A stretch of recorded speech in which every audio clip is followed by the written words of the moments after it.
आज का अहमदाबाद, तेज रफ्तार ट्रैफिक, टेक्सटाइल मार्केट, आधुनिक मिलें, रिवर फ्रंट और ऊंची इमारतें। लेकिन जरा ठहरिए और अपने कदमों को 400 साल पीछे ले जाइए।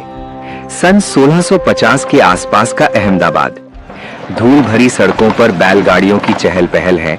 कपास की गांठें गोदामों में जमा है। रंगाई की भट्टियों से उठता धुआं हवा में घुल रहा है।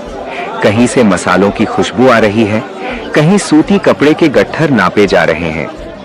आज हम जिस शहर को गुजरात का औद्योगिक केंद्र मानते हैं, वही शहर 17वीं सदी में दुनिया के सबसे महत्वपूर्ण कपड़ा निर्यात नगरों में से एक था। फर्क बस इतना है कि तब मशीनें नहीं थीं, मिलें नहीं थीं, परंतु उत्पादन और व्यापार का पैमाना चौंका देने वाला था। सन 1650 में अहमदाबाद मुगल साम्राज्य का हिस्सा था। उस समय दिल्ली के तख्त पर शाहजहां का शासन था। मुगल प्रशासन के लिए गुजरात एक अत्यंत महत्वपूर्ण प्रांत था और अहमदाबाद उसकी आर्थिक धड़कन। ये शहर सिर्फ एक क्षेत्रीय बाजार नहीं था, ये हिंद महासागर के व्यापार नेटवर्क से जुड़ा हुआ था। यहाँ से सूती कपड़ा लाल सागर के बंदरगाहों तक जाता था, फारस की खाड़ियों में बिकता था और यूरोप के व्यापारी भी इसकी तलाश में आते थे। इतिहासकारों के अनुसार 17वीं सदी के मध्य में अहमदाबाद की जनसंख्या 2 लाख के आसपास हो सकती है। हालांकि सटीक आंकड़ों पर मतभेद हैं। जो स्पष्ट है वो ये कि ये शहर घनी आबादी, संगठित बाजारों और विशिष्ट कारीगर मोहल्लों वाला महानगर था। शहर की संरचना आज की तरह चौड़ी सड़कों वाली नहीं थी। गलियां पतली थीं, लेकिन योजनाबद्ध मोहल्लों में विभाजित थीं, जिन्हें पोल कहा जाता था। ये पोल केवल रहने की जगह मात्र नहीं थे, वे सामाजिक और आर्थिक नेटवर्क का हिस्सा थे। एक ही पेशे से जुड़े परिवार अक्सर साथ रहते थे। बुनकर, रंगरेज, व्यापारी, लेखापार, सबके अलग अलग समूह और अपने अपने संगठित समुदाय थे। अहमदाबाद की आर्थिक शक्ति की जड़ थी कपास।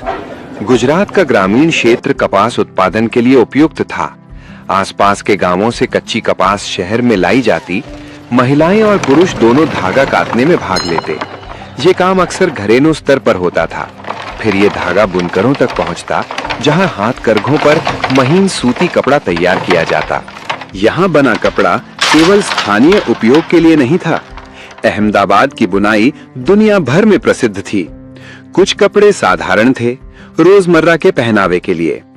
कुछ इतने महीन और सुसज्जित होते कि विदेशी बाजारों में ऊंची कीमत पाते।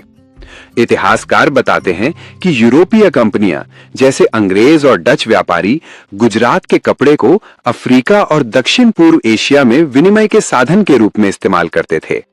मुगल प्रशासन ने इस उत्पादन को सीधे नियंत्रित नहीं किया, परंतु कर प्रणाली और व्यापारिक निगरानी के माध्यम से इस पर नजर रखी जाती थी। शहर में कस्टम हाउस जैसी व्यवस्थाएं थीं, जहां निर्यातित वस्तुओं पर कर वसूला जाता था। अहमदाबाद भले समुद्र तट पर ना हो, परंतु निकट स्थित सूरत बंदरगाह से उसका सीधा संबंध था। कपड़ा अहमदाबाद से सूरत पहुंचता और वहां से जहाजों पर लदकर विश्व बाजार में जाता।